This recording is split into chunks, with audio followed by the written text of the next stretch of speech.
Steeler Nation, welcome back to another video, or welcome to Steelers Nation Australia with my old logo. I'm having a few problems with my camera, so I won't be turning on this episode. However, I do want to talk about the Steelers defense, number one defense overall in the league, and also a response from the quarterback, Colts quarterback, Anthony Richardson. And he was talking about our defense. And in one big nutshell, he was saying he wasn't too worried. But I do respect that to a certain degree. Like when you're playing in a sport or it's NFL versus NFL, team versus team, Steelers versus Ravens, Steelers versus Bengals, whoever it may be, Steelers versus Colts, the game's coming up in 2 days' time. And hopefully my voice, it does sound a little bit better than the previous days. I've been trying to take some time off YouTube, haven't been talking too much, but I couldn't go past this story. And the story is he was in the locker room doing a press conference talking about the team coming up, and he's not too worried about the defense. But as we know, for the past 3 games, the Steelers defense has been playing lights out football, and they are the number one defense leading the NFL. 229 yards, 0.7 yards per game allowed, and 8.7 points per game allowed. They are keeping our team in this. They're playing team football. They're playing with physicality. TJ Watt is having one of his best years, and he would and should and will go on to win Defensive Player of the Year. I don't care about this pass rush win rate. Don't care. The other bloke, Michael Parsons, just got injured. Myles Garrett's missing time. So TJ Watt looks to be the front runner, but there's another bloke out there called Aiden Hutchinson. He's got a few sacks out there, Lions. But TJ Watt will have a big year and contend for deploy. Minka's been really steady in the backfield. Deshaun Elliott's been one of the best pickups. Cameron Haywood, a lot of people wanted him gone because of the contract, but he's playing fantastic football. Keanu Benton, same on the line. Ogunjobi stood up. We've had other blokes in there. Herbig to fill in for Highsmith, and he's out for injury. So we are the number one defense in the league, allowing 8.7. JPJ is playing good football. Dante Jackson, you name any player, you got a bit of story around them and in this defense. But I will give respect to Richardson, and I think it's his second year in the league. I think he had some injuries last year. And he said this in the locker room. He said, we do have to acknowledge that they are a great team. They have a great scheme over there, have great players, which I just named most of them. We all know that. But we don't necessarily have any concerns. We feel like we can match up with anybody. So we're just trying to play our offense and just execute. Play by play, not really thinking about who's on the other side. I kind of like most of that. I like most of the quote. I respect it. I think that's, from a competition standpoint, I like how he's backing his team, go out there and execute plays, do what you have to do on offense to go and beat the number one defense, right? I like that. I like all of it, except the last part. Play by play, not thinking about who's on the other side. Well, you really should start to think about who's on the other side. TJ Watt, yes, hasn't got his counterpart with Alex Highsmith, one edge rusher to the other, Batman and Robin kind of style. We're going to see what Herbig can do in this game. I'm pretty excited for that. So he's like I think it's his first start in full game. And do we see DeMarvin Leal play defensive end outside rusher or edge and see what he can do as well? I think Herbig's going to have a really fun and big game too. Right? Middle linebackers been playing fantastic. Queen's coming to his own in the last home start, had a massive tackle. The first play, the Charger, is it Robbins, ran into him, boom, set the tone. I think Peyton Wilson's played some good downs here and there. I think Lennon Roberts played physical football. We know that from last year too, that Roberts had a big year getting over 100 tackles. He's a real, big tackling machine in that sense. So I like all that stuff about no concerns. We feel like we can match up with anybody. We're just trying to play our offense, yada, yada, yada. But not really thinking about who's on the other side. You need to think and plan about TJ Watt. You need to think and plan about Minka Fitzpatrick in the backfield.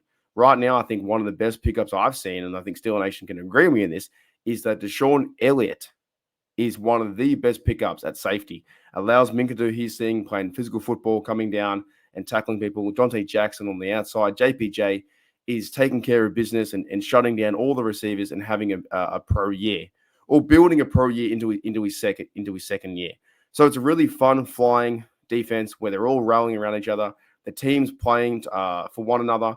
I end up watching If you haven't watched it yet, it was called The Standard is a Standard, or The Standard Podcast. Or it was like it went through 1, 2, 3, and 4 weeks. The NFL film style, Pittsburgh Steelers film style, fantastic. The group's coming together. This team is really fun to watch, and I feel so proud to be a Pittsburgh Steelers fan, even though my voice is still a bit shattered and I haven't had time to do content. But I feel really proud to be a Steelers fan because these guys are checking in 3-0, getting interceptions. I think we have now 5 interceptions on the year, forced fumble. TJ Watt's on fire, right? I get all that. We're playing unbelievable 8 points. If we could hold the Colts to 6 points, to 7 points, to 9 points, to 10 points in this game, then it's even better for our average, right? It's even better over the 4 games, and we get a win 4-0. So I get it. But at the same time, where he says, not thinking about the other guys on the other side, I think you have to. And I also want to bring up some more stats too for his game and where it's going to be. I think our offense is coming into it. Justin Fields, yeah, we got Warren out. Najee, I think, will step up in this game. And our offense is getting better. It was a massive pass to Calvin Austin last game. I think they'll start to work in Washington more. Arthur Smith was really happy with his tight end play in the blocking. And I think we're going to have Mason McCormick too at left guards. That's going to be interesting. But the Steelers are playing Pittsburgh Steelers football. Yeah, it's not too flashy in sense of getting 35, 37 points. But they're running the rock, they're playing solid defense, and they're keeping the team below 10. And if you can ask them to keep them below 10 or 13 points, send Boswell out there, get 16, get 17, get a win, get 20 to 13, get a W, and get out of there, right? Now, the Colts beat us last year, but we had not Minka, we had what's his name, Kenny Pickett, and we had Trubisky, right? Was a really terrible game. Got beat down by Gardner Minshew. In this one though, we have Justin Fields who's coming to his own, and we're versing Anthony Richardson. And I want to go through his stats. Now, his stats I'll bring up right now. So in 3 games played, and he's got a lot of confidence. I respect his confidence, but at the same time, he's been playing some really bad quarterback play.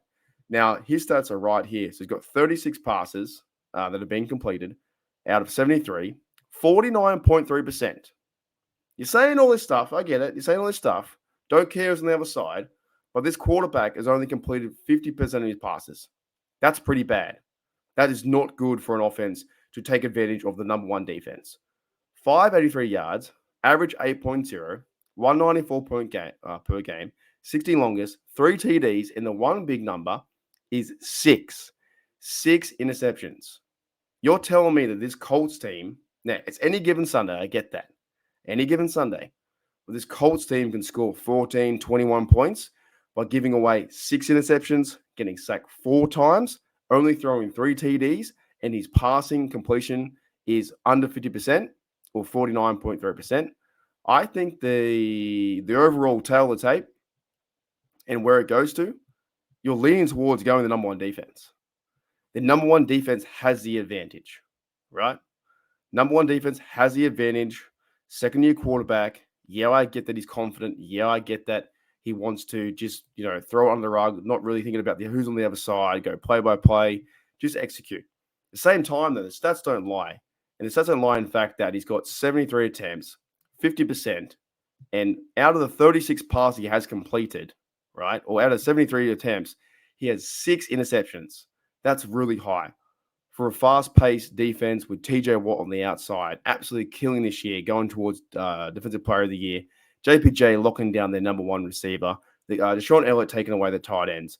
The guys fired up and playing physical football like they have been doing in training camp, versing the Atlanta Falcons, versing Denver and Mile High, where they haven't won in a long time, then getting very physical, versing the Chargers too, right? Yes, they got to stop the run. But they've been doing that along with Cam and the guys who, Keanu Benton, the other blokes there, middle linebackers, been, and also shout out to Benny Bishop too, who's been doing some good work, solid work in the slot too. Now, there have been some mistakes where there's been miscommunication and they've thrown the ball to the end zone and Donald Jackson or JPJ came up too fast. It's going to happen in football where there are mistakes. But in the second half, 2 out of 3 games in the second half, or in 3 games, they've only allowed 6 points in the second half. That is halftime adjustments from Mike Tomlin, from the Terrell Austin, who should deserve some credit, where in the second half, coming out of the break, they've only allowed 6 points. And yeah, we've got here on the other side that Anthony Richardson saying, you know what? We feel like we can match up with anybody, so we're just going to go and try and play our offense and just execute. I respect that. At the same time, I will see that the defense will play lights out. They're going to pressure him into sacks. They're going to pressure him into throwing the football as much as they can. The Steelers are going to stop the run. If they can hold J.K. Dobbins to 60 yards, where he was a leading rusher through 2 weeks, I'm pretty sure they can hold the rusher that is JT, 51 carries, 261 yards, 5.1, and 3 TDs. If they can force him to throw the football with a 49% completion rate, there will be errors, there will be mistakes, and the defense will take over and remain the number one defense in the NFL. A lot of fans want this offense where you score 41 points like the Saints or the Bills. That's fantastic. But at the end of the day, if you go and chip away and get field goals and TDs, 21 points, and you hold teams under 13, 14, 17 points, you have a really good chance to win games. And that's what the Pittsburgh Steelers are doing right now. Rightio, Steeler Nation. Hope you enjoyed this 11 minutes of talking Steelers football. My voice is getting better. I'll see you guys either tomorrow or the next day when the Steelers versus the Colts and we improve to 4-0. Should be a really good match.